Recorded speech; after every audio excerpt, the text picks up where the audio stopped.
The terms psychopath and sociopath get thrown around a lot, but what's the difference between a sociopath and a psychopath? Learn how each differs. Sociopaths are often called psychopaths and vice versa, but there are differences between a psychopath and a sociopath. Psychopaths, for example, are far more likely to get in trouble with the law, while sociopaths are much more likely to blend in with society. And while sociopaths and psychopaths do share some traits, sociopathy, antisocial personality disorder, is generally considered less severe than psychopathy. What is a sociopath? A sociopath is actually a person with antisocial personality disorder. Antisocial personality disorder is defined in the Diagnostic and Statistical Manual of Mental Disorders, the book which contains the diagnostic criteria for mental illnesses, as a cluster B personality disorder, those that are dramatic or emotional.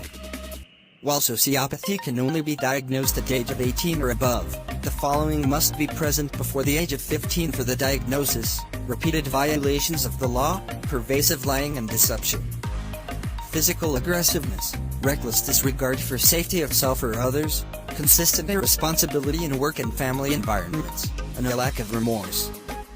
Psychopath versus sociopath. Psychopathy can be thought of as a more severe form of sociopathy, with more symptoms. Therefore, all psychopaths are sociopaths, but sociopaths are not necessarily psychopaths.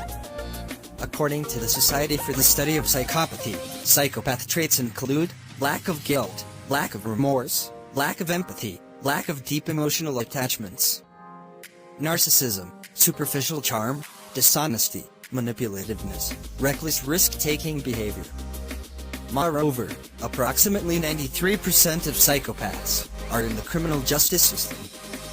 Additional psychopath traits have been identified, and more on these can be found in the article, "Does a Psychopath Test Exist?" Diagnosing the psychopath. The difference between a psychopath and sociopath. While the traits of each may seem similar, it is thought that sociopaths have a less severe form of lack of empathy and lack of guilt. It is thought that sociopaths may be able to form some deep bonds, such as, possibly, with family, while a psychopath cannot. Can psychopaths love, cry and experience joy? Moreover, while a sociopath would feel no guilt about hurting a stranger, they may feel guilt and remorse over hurting someone with which they share a bond. Additionally, it appears that some of the very antisocial behavior in sociopaths lessens over time. While this cannot be said of psychopaths, how to recognize and identify psychopathic behavior? Psychopaths appear to have no concern whatsoever of the consequences, while a sociopath may learn to avoid consequences over time by reducing antisocial behavior. Finally, the presentation of one with psychopathy or sociopathy differs. According to Kelly McAleer, Ph.D., the psychopath is callous, yet charming. He or she will con and manipulate others with charisma and intimidation, and can effectively mimic feelings to present themselves as normal to society. The psychopath is organized in their criminal thinking and behavior, and can maintain good emotional and physical control, displaying little to no emotional or autonomic arousal, even under situations that most would find threatening or horrifying.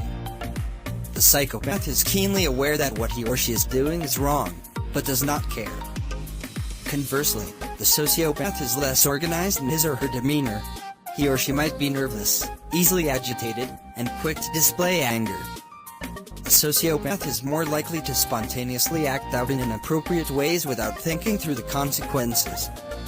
Compared to the psychopath, the sociopath will not be able to move through society committing callous crimes as easily, as they can form attachments and often have normal temperaments.